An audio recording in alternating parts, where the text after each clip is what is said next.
Vamos al mensaje del día de hoy. Y nuevamente, gracias a todos. Gracias por sus muestras de cariño, sobre todo por sus oraciones. Les pedimos que sigan orando por la familia, por consuelo, fortaleza, por la paz del Señor. Y bueno, hace algunos días, el 15, ¿cuándo fue el 15 ayer? Antier. El viernes, muy bien. El viernes, ¿qué se celebró el día viernes, hermanos? El día del maestro, claro. A ver, ¿cuántos maestros tenemos aquí? Levanten su mano. En activo ya no, pero todos son maestros. A ver, hermana, hermano, hermanos. Ya, no, ya tenemos un buen número. Dale por acá también. Está bien, muy bien allá. Hermano, maestros. Maestros, ¿no? Tampoco, porque muy bien, maestros. Pues, felicidades a todos los maestros. Realmente sí, un aplauso a los maestros. Realmente es una de las profesiones más preciosas, ¿verdad? Porque son sembradores de semillas poderosas en la vida de otras personas. Y yo quisiera preguntar precisamente, a ver, ¿recuerdas algún maestro que fue especial en tu vida? Sea porque te castigaba o porque te enseñaba muy bien. Piensa en un maestro de tantos. Puede ser en el ámbito secular o en lo particular o lo que sea. Piensa, ¿ya pensaste en alguno? ¿Sí? ¿No hay ningún maestro que les haya influido en su vida, que haya sido significativo? ¿Sí? Bueno, muy bien. Ahora, bueno, vamos a decirlo todos el nombre así al mismo tiempo. 1, 2, 3. Ahí no vas a escuchar y ahí no. Porque me conviene. A ver, otra vez. 1, 2, 3. Ok, escuché Barnomiano. Algo así, ¿no? Muy bien. Ahora, piensa. ¿Cuál es alguna cualidad por la que influyó en tu vida? ¿Por qué influyó en tu vida ese maestro? A ver, por acá. ¿Cuál es la cualidad que ustedes vieron en ese maestro? Disciplina, muy bien. ¿Qué más? Sabiduría, muy bien. ¿Qué más?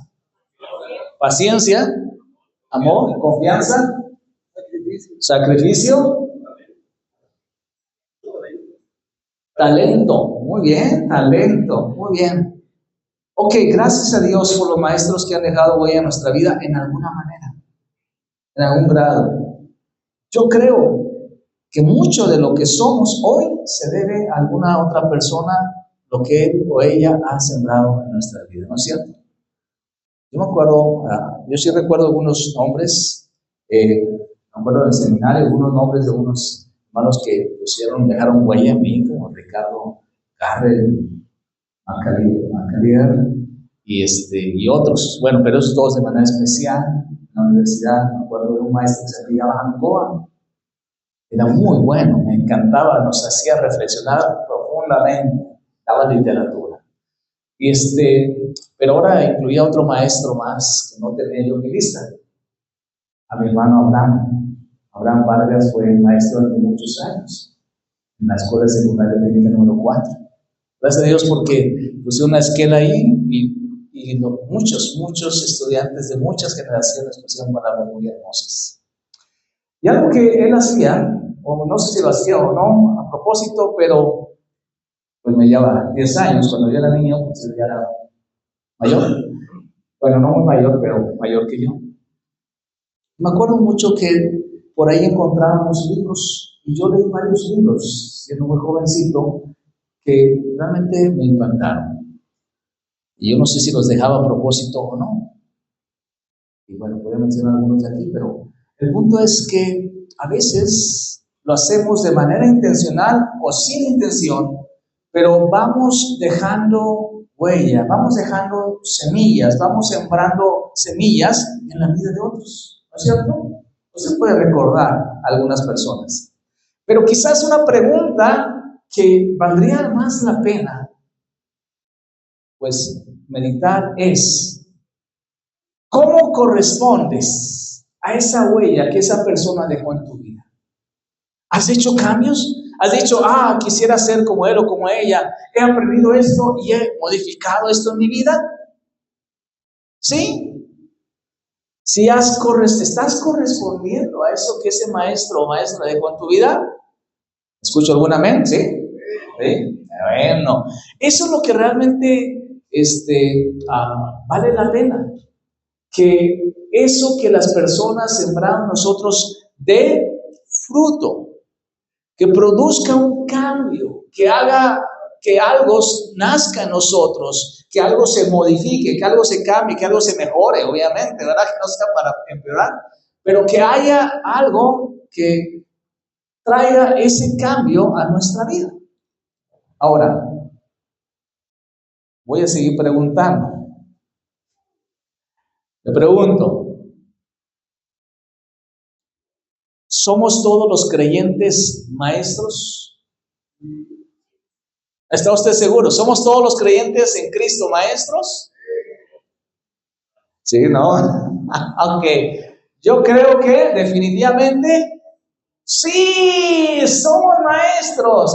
Bueno, a ver, vamos a tratar de explicarlo. Sí, a lo mejor decimos, no, pues entonces aquí vamos a enseñar si todos somos maestros, ¿verdad? Bueno, a ver, entonces, ¿esto significa que todos tenemos el don de maestro o de la enseñanza? No, no estamos queriendo decir eso. No estamos queriendo decir eso porque Dios escogió y llamó a algunos hermanos o creyentes específicamente para ser líderes en la enseñanza. Y decimos, algunos dicen, qué bueno, hermano, porque imagínense, me pone a dar clase y qué voy a decir y no, me voy a quedar sin palabras. No se trata de eso. No, gracias a Dios. Gracias a Dios porque Dios llamó a algunos maestros y si usted no es maestro, pues qué bueno. Pero, en otro sentido, todos los creyentes somos maestros. Esto es algo que podemos encontrar varias referencias en la palabra. A ver, por ejemplo, entonces decimos, todos los creyentes somos maestros y la respuesta es sí. ¿Por qué? Porque primero la palabra dice que somos llamados a ser luz en medio de la oscuridad. Y díganme si eso no es ser maestro o enseñar. Cuando usted es llamado para dar luz en medio de la oscuridad, usted se está convirtiendo en un maestro. ¿Para quiénes? Para los que no conocen al Señor, para los que están en la oscuridad. Hágale cuenta que usted es un maestro sobre lo que se trata la vida cristiana. Entonces sí somos maestros en ese sentido. Por si fuera poco, la Biblia dice, en la gran comisión Jesús dijo, antes de subir al cielo, dijo, toda potestad es dada en el cielo y en la tierra. Por tanto, vayan y ¿qué? Hagan discípulos a todas las naciones. Díganme, hacer discípulos no incluye o no implica enseñar. ¿A quién fue dada esta gran comisión? ¿Algunos? A todos. Entonces todos somos llamados a ser maestros. Cuando discipulamos a alguien con palabras y acciones, estamos siendo maestros. Pero por si fuera poco, el apóstol Pablo nos enseña o nos recuerda que nosotros todos somos llamados a crecer en la madurez y a convertirnos en modelos para otros.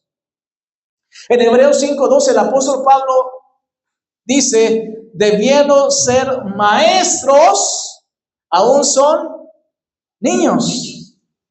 Pero deberían de ser ¿qué? Maestros.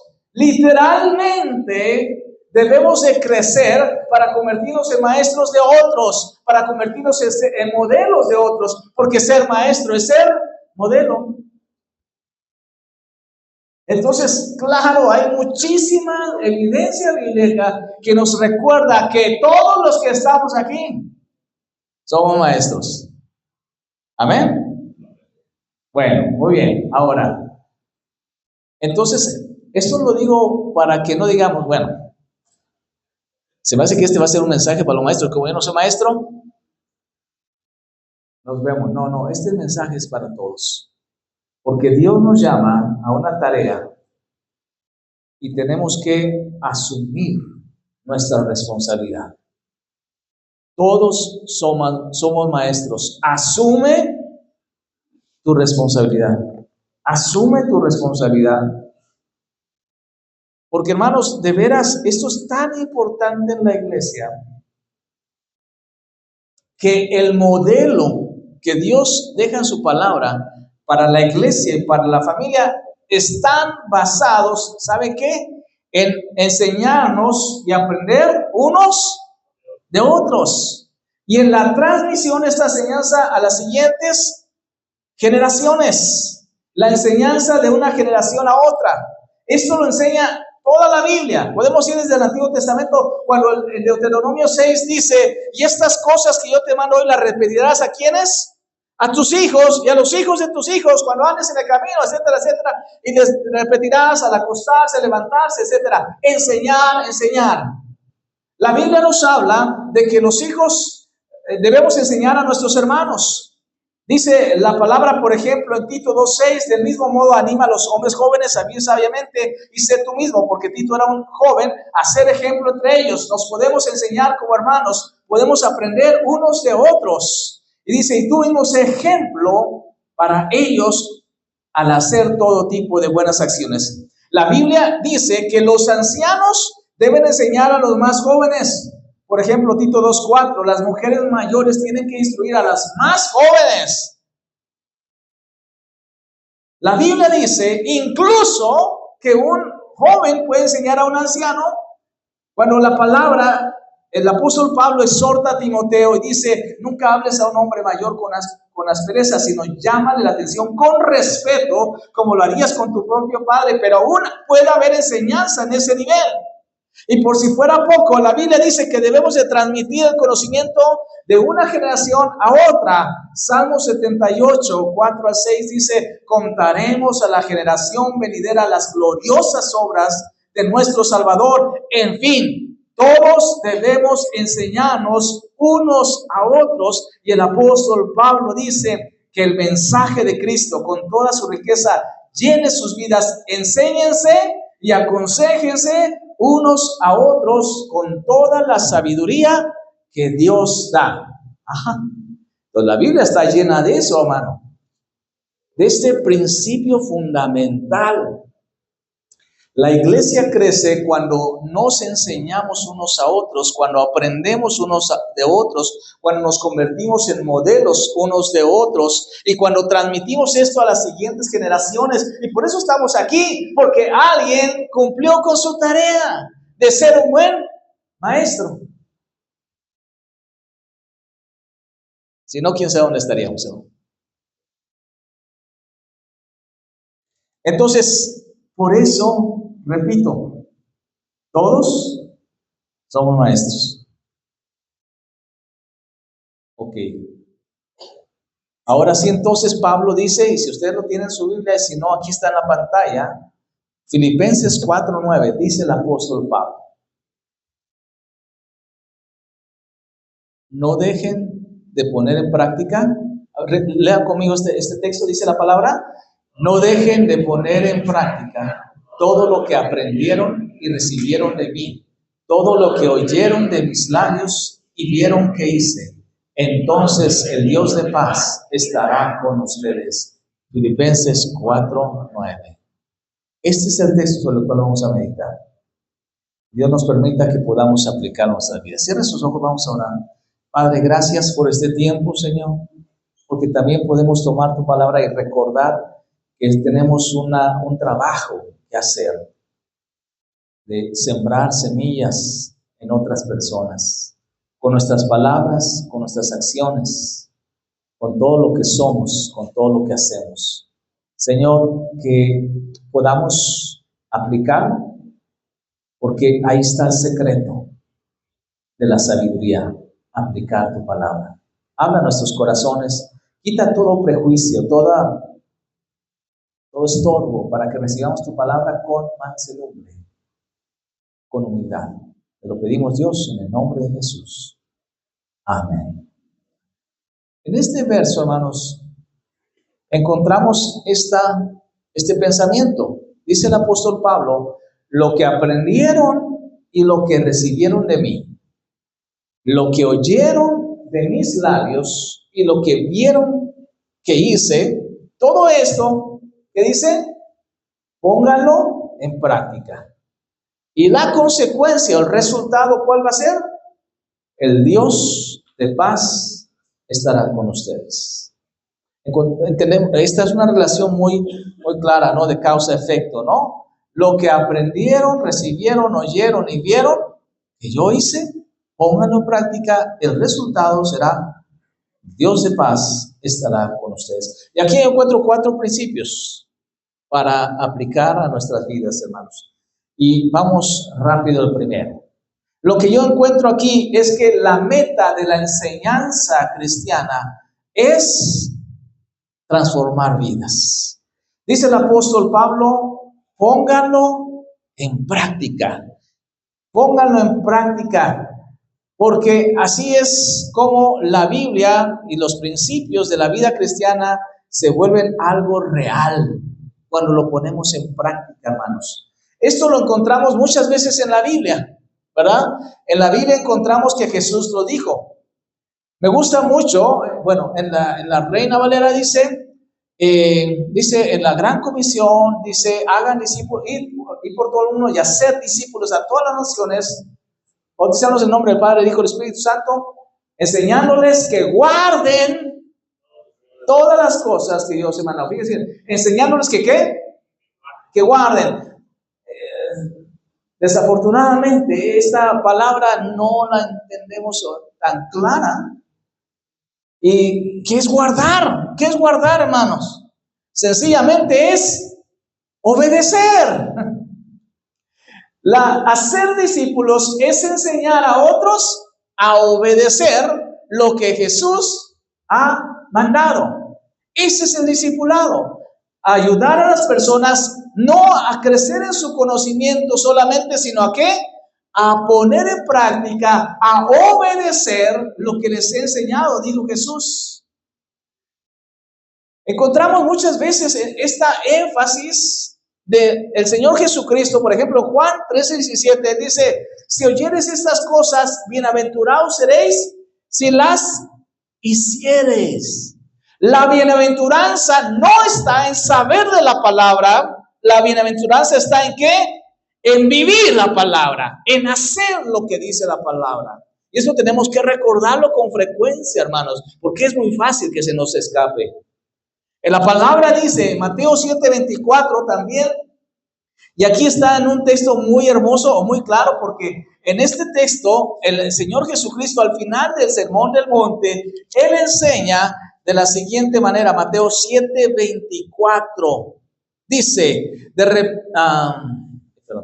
Mateo 7:24 dice, todo el que escucha mi enseñanza y la sigue o la obedece es un hombre sabio. Y empieza a contar una historia como aquel hombre que edificó su casa sobre la roca y vinieron los vientos y soplaron los vientos y vinieron las aguas y la casa permaneció firme. Pero el que oye pero no pone en práctica es como el que pone su casa sobre la arena y cuando vienen los ríos, soplan los vientos, la casa se derribó. El Señor Jesús hizo mucho énfasis en esto. Tengamos cuidado en olvidar que la palabra es para vivirse, no solo para saber, para conocer, es para vivirse. La bienaventuranza está en aplicar la palabra, en vivir la palabra y no solamente en conocer. Eso lo enseñó Jesús. Por si fuera poco, el apóstol Santiago dice en el capítulo 1, verso 22, dice, por ejemplo, aquel dirá, en 1:22 dice que seamos hacedores de la palabra y no tan solo oidores, engañándose a ustedes mismos. Hay que ser hacedores y no solo oidores. Y después dice, es como aquel que le dice, muéstrame tu fe sin tus obras. Y el otro le dice, yo te mostraré mi fe con mis obras.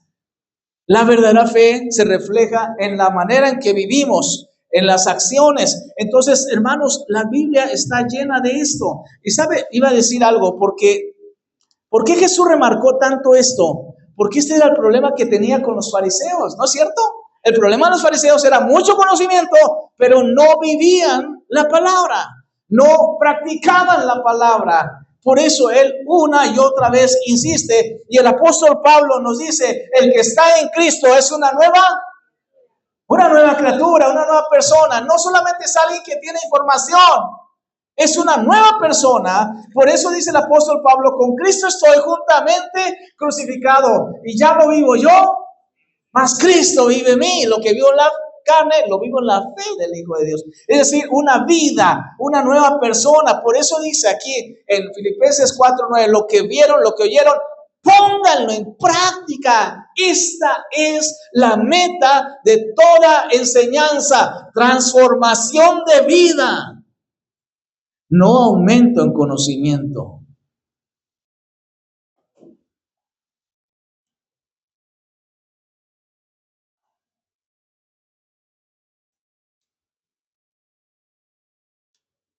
No solamente la enseñanza, hermanos, sino también debemos aplicar lo que aprendemos. ¿Sabe por qué? Ay, perdón, ahí ya ni le seguí dando, perdón, más. Ya no.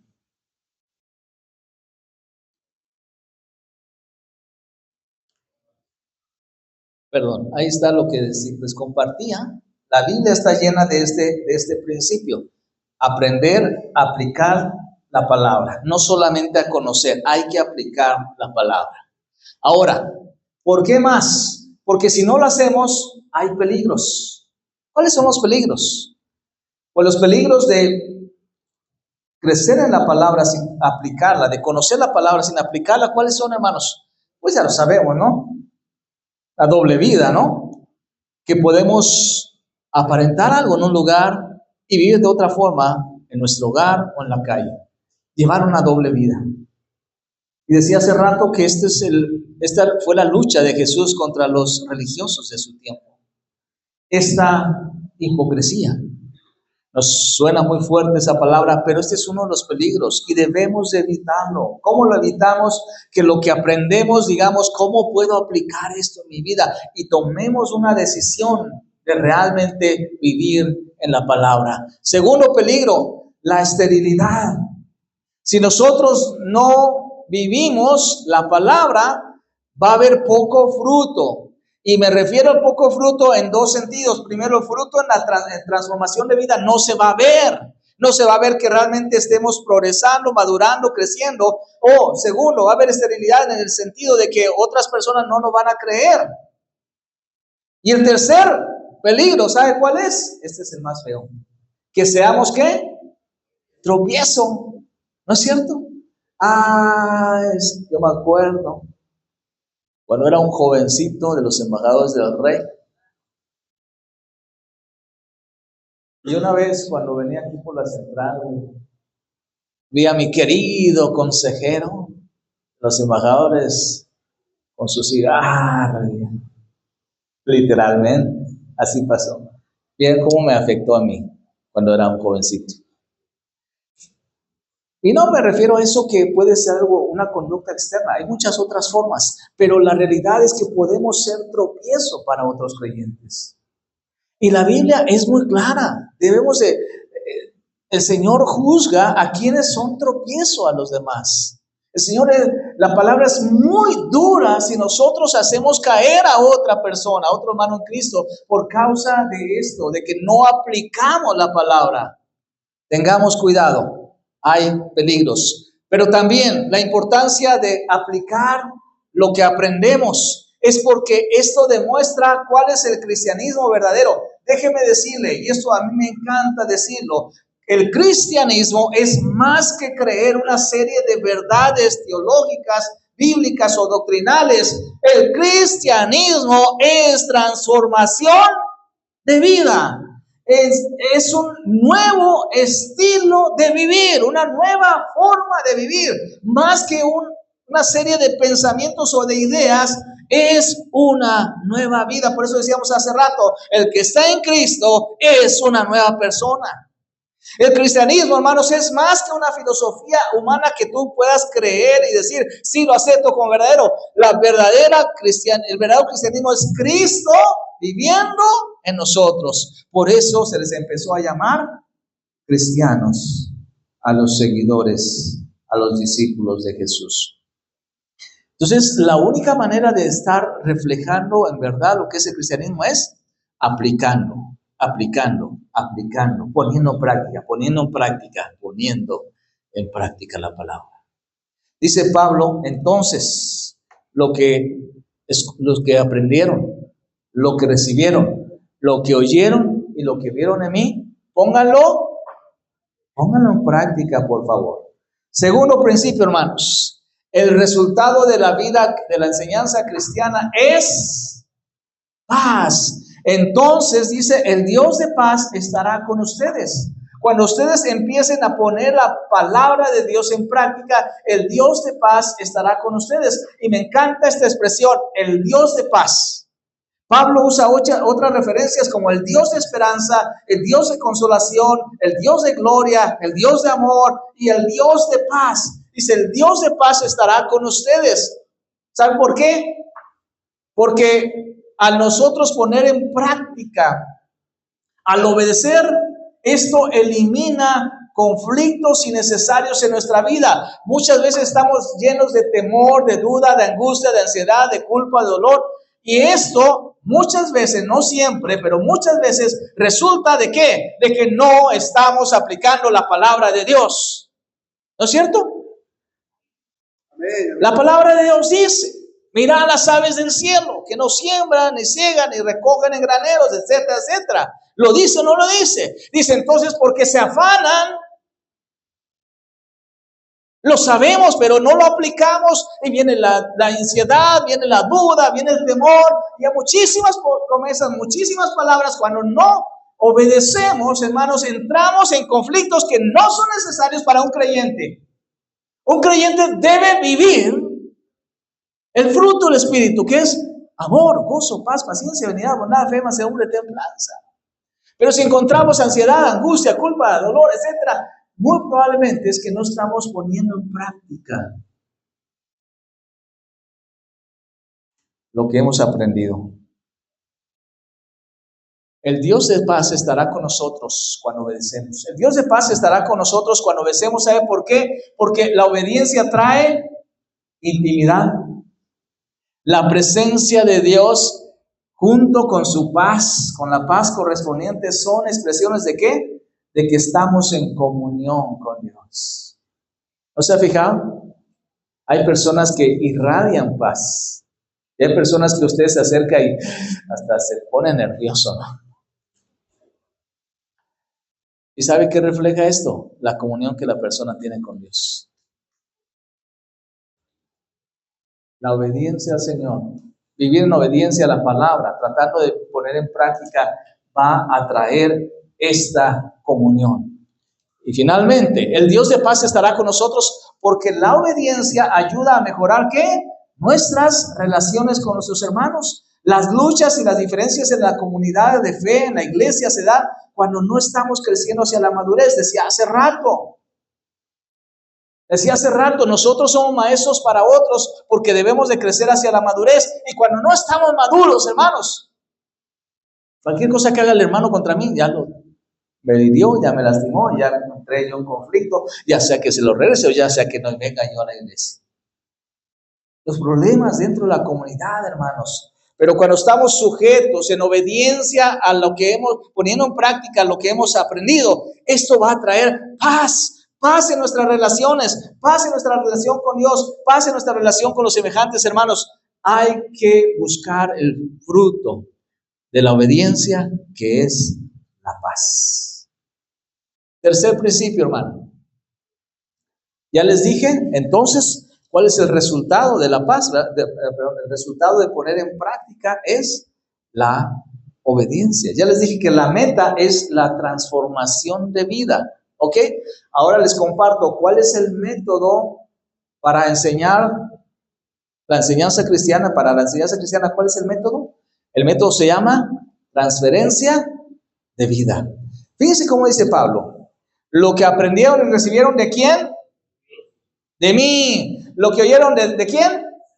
De mis labios. Lo que vieron, que ¿quién hizo? Que yo hice. Yo hice. Y aquí voy a entrar en un asunto, hermanos, que no nos gusta. El verdadero discipulado es transferencia de vida. Y no puedes decir, como a veces decimos, es que ahí tienes la palabra. Pablo les hubiera dicho, no me ves a mí, aquí tienes ¿qué? La Biblia. Ponte a leer, ¿no? Y dice Pablo, no, dice lo que vistes en mí, lo que oíste de mí, lo que aprendiste de mí y recibiste de mí, esto pone en práctica. A veces nosotros decimos así, ¿no? Ahí está la palabra, léela, obedécela y vas a crecer. A veces decimos, es que no debes de poner tus ojos en mí, debes de ponerlos ¿en quién? En Cristo, ¿verdad? Es que tú tienes, el problema es tuyo porque me estás poniendo, pues estás mirando a mí en lugar de mirar a Dios, ¿no? ¿Cuántas veces lo hemos dicho? Como padres, ¿cómo decimos? Es que no hagas lo que yo hago, haz lo que te estoy diciendo, ¿verdad? ¿O no? Esas son excusas, haz lo que te digo, no lo que hago. Lo importante es el corazón. Es más, yo no soy el pastor, ¿verdad? Así que yo no... ¿Cuántas veces nos escudamos en esto? Todos somos maestros, dijimos. Y no se vale esto. El apóstol Pablo dijo a los corintios, ustedes imítenme ¿a quién? A mí, como yo imito a Cristo. Ellos tenían las enseñanzas de Jesús, pero si no comprendían cómo aplicarlas, tenían un ejemplo concreto ¿en quién? En Pablo. Un ejemplo de una vida que sí seguía esas enseñanzas. Hermano, no les digas a tus vecinos, sigue a Jesús, ahí está la Biblia, sino más bien ellos necesitan ver a Jesús en ti. Ellos necesitan cómo se aplica esto cuando tú tienes problemas financieros, cuando estás en un problema de salud, cuando estás enfrentando problemas familiares, y lo van a ver cuando vean, cuando tú les des testimonio, cuando tú estás viviendo la palabra, y entonces ellos van a aprender de qué se trata la vida cristiana. Ya no estaba Jesús, pero tenían a Pablo en carne y hueso. Ya no está Pablo, hermanos, pero te tienen en carne y hueso. ¿Eres cristiano? Sí, muchos a tu alrededor no tienen conocimiento, pero te tienen a ti como ejemplo de fe. La pregunta es, ¿qué les estás enseñando? ¿Ah? ¿Qué les estás demostrando? Tú eres maestro para ellos. Tus vecinos, tus amigos, tus compañeros de escuela, de trabajo, tus familiares, te tienen a ti como maestro. Entonces, ¿cómo podemos hacerlo? ¿Cómo podemos constituirnos nosotros? ¿Cómo podemos, empezar a transferir, hacer esta transferencia de vida? Aquí te voy a decir algunas cosas. Número 1, la próxima vez sé más intencional en tus palabras ante los demás. Cuando estés en un ambiente, sobre todo no cristiano, escoge tus palabras con cuidado. Sé intencional en las palabras que ocupas, porque tus palabras y tus conversaciones deben de dirigirse ¿a quién? Hacia Dios y hacia la vida espiritual, para que las demás personas entonces empiezan a entender de lo que se llama la vida, de qué se trata, la vida cristiana, la enseñanza cristiana. Sé intencional en las relaciones que construyes, es decir, escoge e invierte tiempo en personas que necesitan de Dios y transfiere tu vida. Es decir, relaciónate con otros, sal de tu encierro, comparte tu vida con otras personas. Por eso, hermano, la invitación hoy es a poder unirse en grupos pequeños, en las rocas. Todos necesitamos ese tipo de acercamiento. Todos necesitamos aprender unos de otros y no se va a dar solamente en este contexto, sino en un contexto más pequeño donde podamos tocarnos, donde podamos ver las reacciones, donde sepamos cómo le está haciendo el hermano para manejar sus problemas y entonces crecemos, nos enseñamos unos a otros. Porque no hay otra forma, hermanos. La enseñanza cristiana se da en la transferencia de vida. Y vamos al cuarto punto, que es el más importante que yo quería compartir. ¿Y cuál es la fortaleza de la enseñanza cristiana?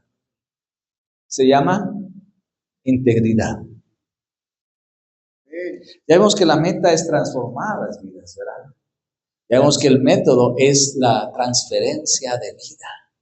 Ahora vamos a ver cuál es la fortaleza. La fortaleza de la enseñanza cristiana, ¿saben cuál es? La integridad. Digo la fortaleza porque hay otras áreas en las que la integridad no es tan necesaria o común.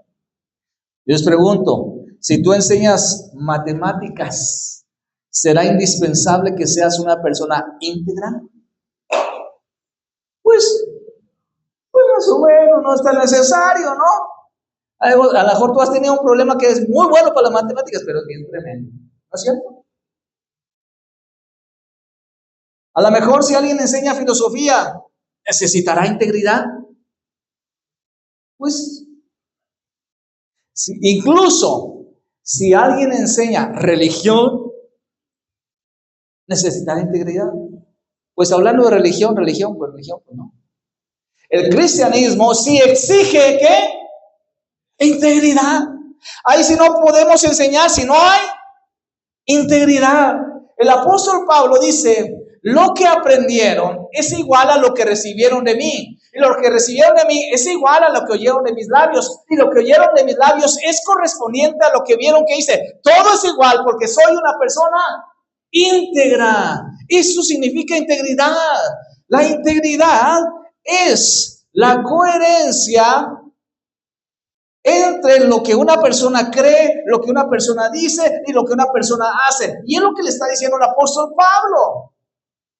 Lo que aprendieron y recibieron de mí, es decir, lo que creo, lo que oyeron de mis labios, lo que dice y lo que hace, lo que vieron que hice, todo corresponde. Cuando somos congruentes, cuando la gente nos ve o cuando no nos ve, esto significa que somos íntegros. Y si esto nos cuesta y aún así seguimos siendo iguales, esto significa integridad. Integridad es ser la misma persona en público que en privado, en la iglesia o en el gimnasio. Es actuar conforme a principios bíblicos, no solo conforme a obediencia. Es vivir sin doble vida. La integridad no significa perfección, hermanos. Lo repito, la integridad no significa perfección absoluta, sino una vida sincera. Eso sí, no seremos perfectos, pero vamos a ser sinceros y constantes, consistentes delante de Dios y de las personas. Así que, bueno, en otras áreas quisiéramos que las personas fueran íntegras, pero si no es necesario, en la vida cristiana y en la enseñanza cristiana, la integridad es indispensable. Así, ahí le va rapidito. Voy a decir 3 cosas por las cuales la integridad es muy importante. Número 1, porque la integridad produce autoridad. La integridad produce autoridad. El que es íntegro tiene ¿qué? Autoridad. El ejemplo lo tenemos en Samuel. Samuel dice la palabra que Dios no permitió que ninguna de sus palabras cayera a tierra. Todo lo que decía, así era. Eso habla de su integridad, pero al final de su ministerio, capítulo 12, versos 3 al 5, cuando ellos ya pedían un rey, les confrontó Samuel y les dijo, ¿acaso yo he defraudado a alguien? Dígamelo. ¿Acaso he oprimido a alguien siendo juez? Dígamelo. ¿Y saben qué dijo el pueblo? Jamás. Jamás lo has hecho. Dice, Dios es testigo entre ustedes y yo. Él era una persona íntegra y por eso tenía ¿qué? Autoridad. autoridad. La integridad gana autoridad. Y esta no nace de la posición, sino del carácter. Hermanos, aquí tenemos un grave problema porque a veces queremos imponer nuestra autoridad, ¿no es cierto? A veces la queremos imponer por medio de gritos. Aquí se hace como yo digo. ¿Y qué? Y hasta hacemos así, ¿no? A veces intentamos imponer la autoridad por medio de la manipulación. Ay, es que tú nunca piensas en mí, no me obedeces y yo me siento tan mal cuando no me obedeces. A veces queremos imponer nuestra autoridad por nuestro puesto o oficio. Te lo digo porque yo soy tu padre y lo haces, ¿no? Y yo soy tu madre y lo tienes que hacer. Y a veces de veras que no nos queda de otra, ¿verdad? Pero realmente lo más hermoso es cuando podemos ganar la autoridad por nuestra integridad.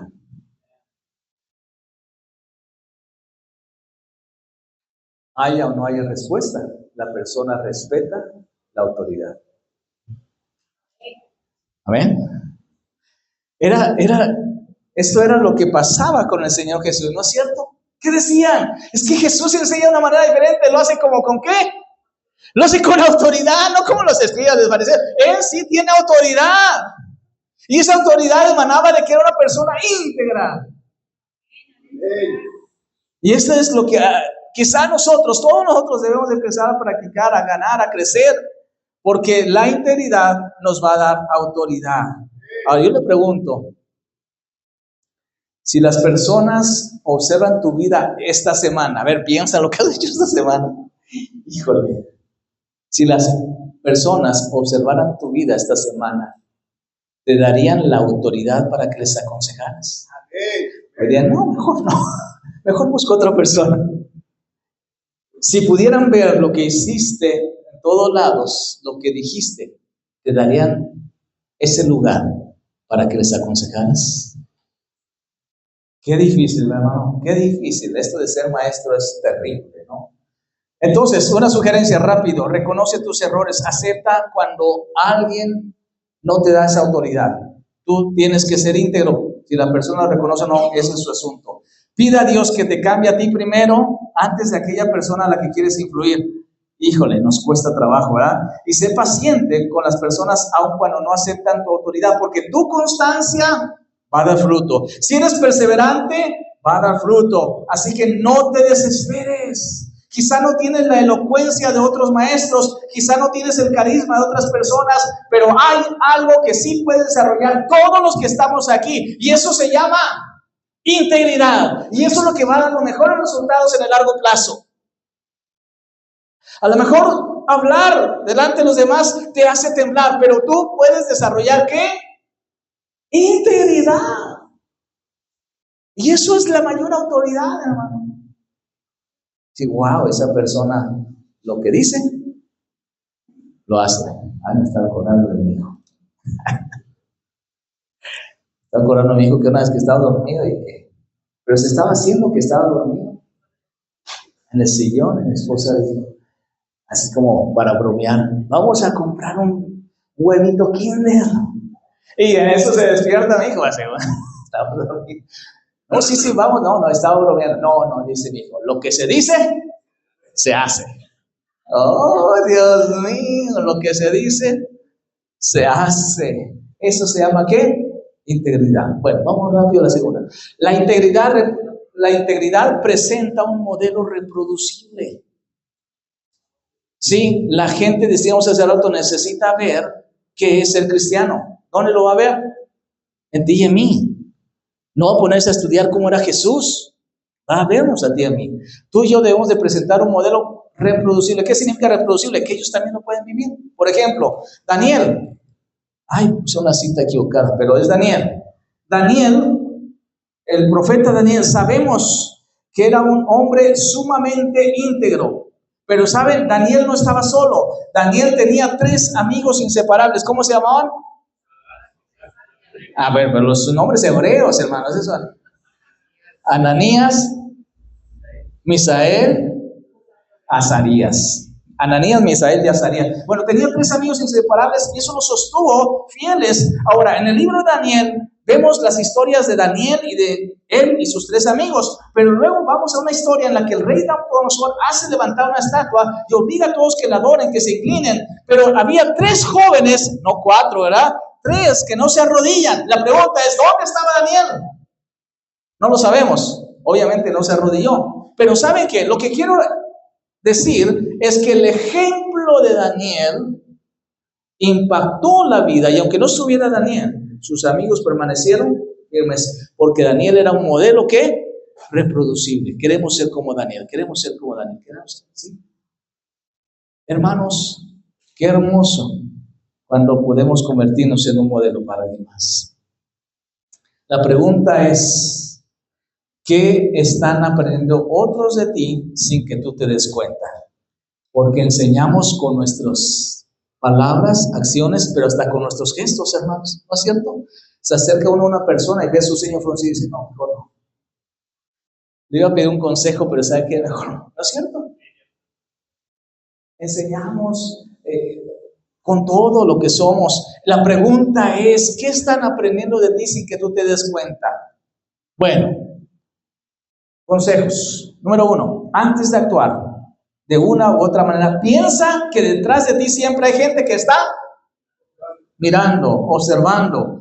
Recuerda que la gente recordará más tu manera de actuar y de relacionarte que tus grandes ideas. Hermanos, yo si les preguntara un sermón de todos, estaría pensando, ¿cuántos sermones he predicado en mi vida? Yo soy más de 30 años de pastor. Y si le preguntara a usted, el domingo pasado, no se acuerda nada. Pero espero que se acuerde algo de la manera en que nos relacionamos, de manera en que actuamos. Amén. Amén. Pide perdón a Dios cuando fuiste tropiezo en lugar de ser ejemplo para otros y haz enmiendas cuando sea posible. Y esto último, fíjense bien, les voy a dar un ejemplo. ¿Saben quién fue? Un ejemplo. Zaqueo. Zaqueo. ¿Qué era Zaqueo antes de que viniera Jesús a su vida? Un publicano. ¿Era bien recibido, aceptado? ¿Tenía autoridad moral? Para nada, ¿no? Era lo peor. Pero ¿qué hace Zaqueo cuando se convierte? Le dice, Señor, si en algo he defraudado a alguien, se lo devuelvo doble. Y si no, se lo devuelvo cuadruplicado. Si he defraudado a alguien, se lo devuelvo hasta cuadruplicado, 4 veces lo que le estafé. ¿Qué significa esto? Hermanos, es hacer diferente las cosas. Perdón.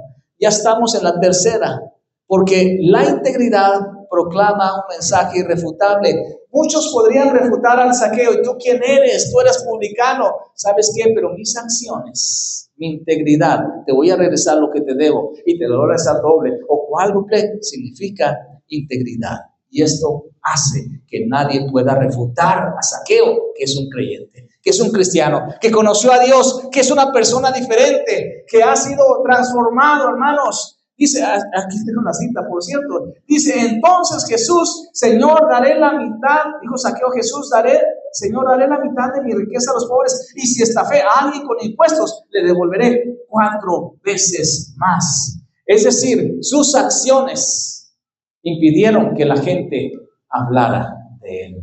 La pregunta es, ¿tu vida facilita que crean en el Evangelio? ¿O tu vida es una excusa para decir, no, pues por eso yo no quiero ir con los hermanos? Qué tremendo, ¿verdad? Entonces, no te apresures a hablar para defenderte. Dios te va a defender. Sé amable aún con los que te atacan. Trata de predicar primero con el ejemplo, antes de ¿qué? Hacerlo con tu boca. No te desanimes ni tomes actitudes negativas contra los que se oponen o que refutan tu fe, porque algunos pueden estar preparados intelectualmente más que tú. ¿Qué vas a hacer? Amar y servir. Y esa integridad va a ser un mensaje que nadie va a poder refutar. Entonces, hermanos, en resumen, todos somos maestros. Pero la pregunta es, ¿qué está enseñando tu vida?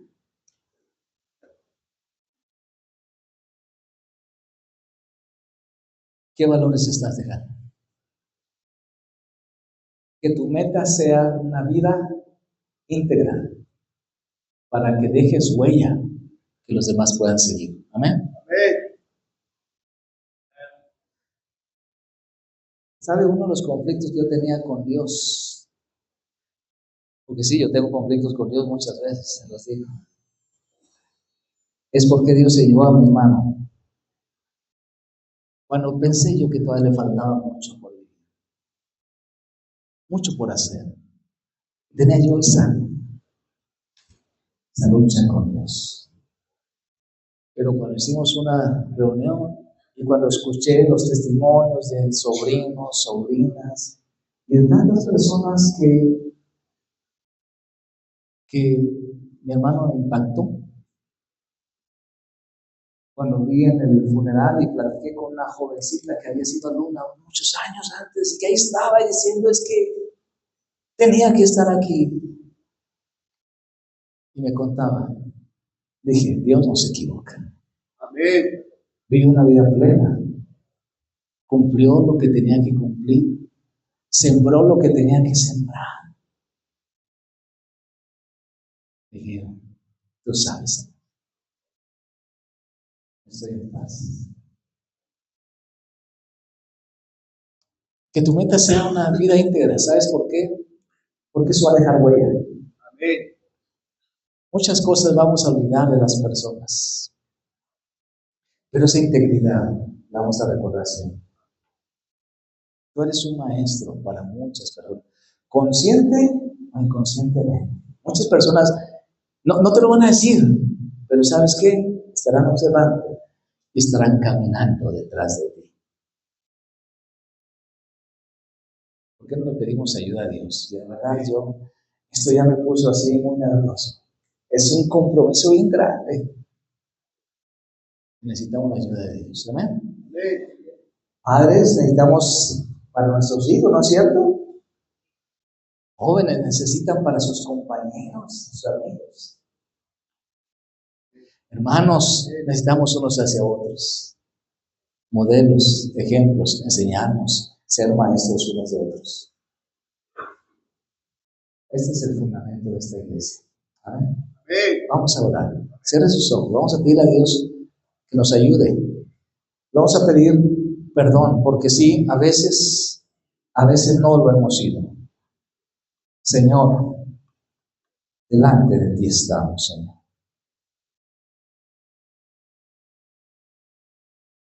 Y queremos reconocer que muchas veces no hemos sido los mejores maestros.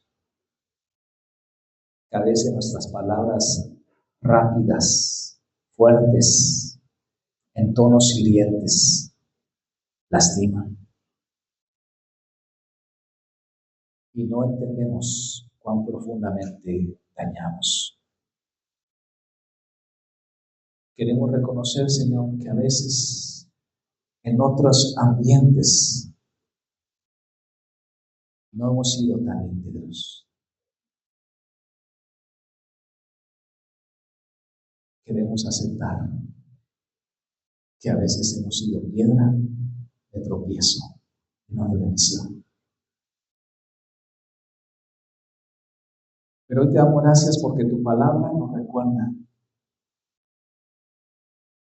que si tenemos o no tenemos una responsabilidad oficial, un puesto, todos somos llamados a ser maestros, a compartir nuestras vidas y hacerlo con integridad, de tal manera que lo que digamos esté de acuerdo con lo que creemos y que lo que hacemos sea congruente con lo que creemos y con lo que decimos, para que la gente entienda, para que la gente vea que el cristianismo es real, que tú transformas vidas, que tú sigues, Señor, cambiando a las personas, y que seamos un ejemplo para que los demás sigan nuestros pasos. porque nuestros pasos van siguiéndote a ti.